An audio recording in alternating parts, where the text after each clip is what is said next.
पे 3 ऑप्शन मिलते हैं आरटीआई अप्लाई करने के। एक ऑफलाइन मोड होता है, एक बाय कॉल होता है और एक ऑनलाइन का ऑप्शन मिलता है। अगर हम देखें तो हमें किस तरीके से अप्लाई करना है, जिसका मैं कुछ प्रोसेस आपको बता रहा हूँ।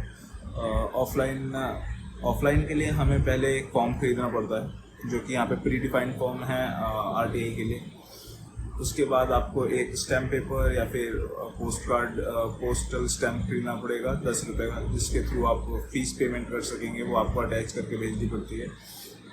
तीसरा, आपको एक फॉर्मेट तैयार करना पड़ेगा प्री डिफाइंड, और कोशिश करें कि उसे उस तरीके से बनाएं जो कि आपके सवालों को क्लियर करे और उसी डिपार्टमेंट से रिलेटेड हो जहां आप भेज रहे हैं।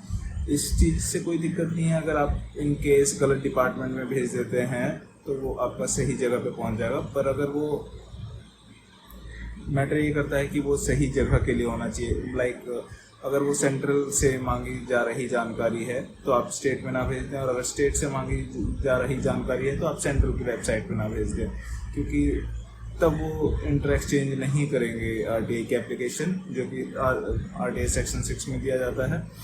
वो सिर्फ तभी होगा जब स्टेट टू स्टेट ट्रांसफ़र होता है, सेंट्रल टू सेंट्रल। तो आप जब भी जानकारी लें तो ये पहले ही ध्यान दें इस बारे में।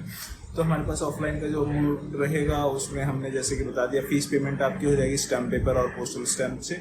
उसके बाद एक फॉर्म आपको साथ में अटैच करना पड़ेगा। जब आप बाय पोस्ट भेजें, आपके पास भेजने के वहाँ पे 2 ऑप्शन रहेंगे, एक या तो बाय पोस्ट भेज दें, दूसरा है कि आप इन हैंड जाके दें।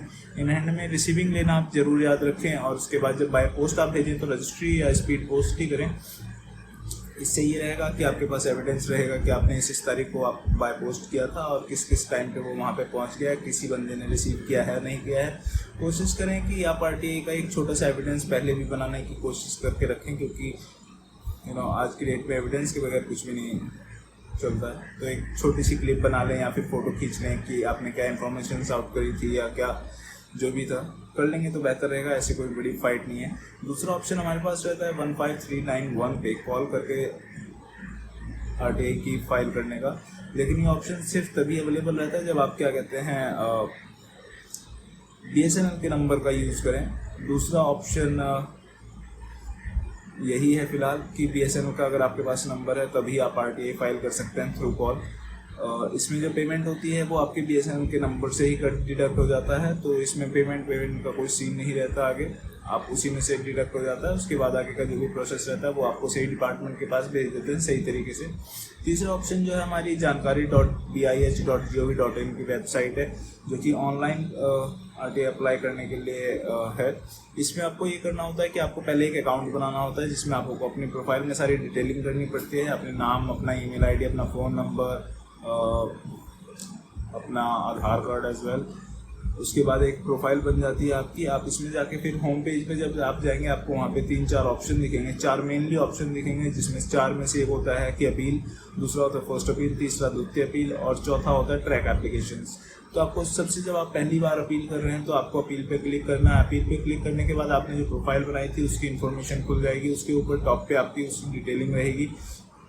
दूसरा जो सेकंड पोर्शन पे उसके आपका एक डिटेल फॉर्म रहेगा, जिसमें कि आपको डिपार्टमेंट सेलेक्ट करना होगा। आप इसमें एक पीडीएफ फाइल अटैच कर सकते हैं 5 MB तक की, जो भी आपकी इन्फॉर्मेशन या कोई भी अगर सपोर्टेड डॉक्यूमेंट हो उसके लिए। तीसरे में आपके सब्जेक्ट रहेगा।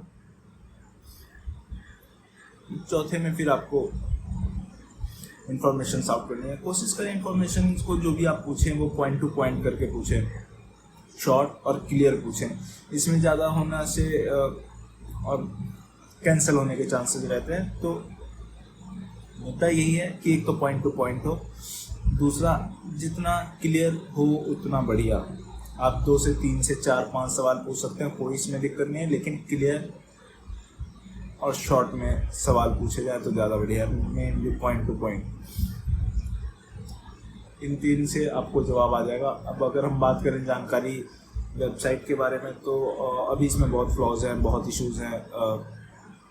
कह सकते हैं कि डिपार्टमेंट इतने ज़्यादा नहीं हैं, बट हाँ फिर भी मेनली सारे डिपार्टमेंट्स हैं इसमें, बट लाइक अगर आप बेस लेवल पे देखें जैसे नगर परिषद, वार्ड ब्लॉक ऑफिस और इस तरीके की चीज़ें हैं, तो वहाँ से आपको ये जानकारी नहीं मिल पाएगी क्योंकि उनका ऑप्शन अवेलेबल नहीं है। उसके लिए आपके पास ऑफलाइन का ऑप्शन है। हो सकता है हाँ आप ये कर सकते हैं, जैसे कि सैंपल के तौर पे अगर मान लीजिए आपको कोई सवाल करना है नगर परिषद से, और तो आप उसमें अर्बन डेवलपमेंट जिस डिपार्टमेंट के अंदर वो आता है उस डिपार्टमेंट में आप भेज दीजिए, वहाँ से वो अपने आप बाय ट्रांसफ़र कर दे देगा जाएगा और आपको वहाँ से इन्फॉर्मेशन मिल जाएगी।